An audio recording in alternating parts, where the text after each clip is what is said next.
North of that area, another major fire is forcing people to flee in Calaveras County. The 2-7 fire has torn through nearly 600 acres with zero containment. This is where evacuation orders and warnings have been issued. Reporter Katie Nielsen is live on the ground in the town of Murphys. Katie.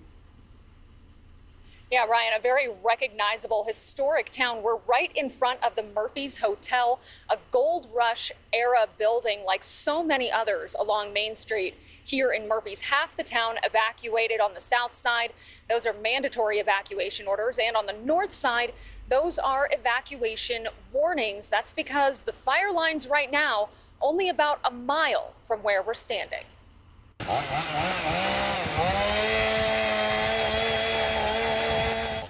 Hand crews are working all around the perimeter of the 2-7 fire, trying to cut lines and cool down any hot spots because embers or sparks could reignite as the afternoon winds pick up. This fire started just before noon yesterday. One of 22 fires started in this area by lightning as that same storm cell rolled over. Most recent numbers have the 2-7 fire mapped out at just under 600 acres. So far, there are no reports of any major structure damage, but everyone's still pretty uneasy since there is no containment on this fire. Anytime you have winds, yeah, it's something that makes the hair stand up on the back of your neck. The terrain is extremely steep and rugged, and the brush is really thick. So some of that could have hampered a lot of the firefighting efforts, but with an aggressive attack that we've made, they're making some progress on it. Just a lot of stress, and just because you don't know. You just don't know if the wind's going to pick up.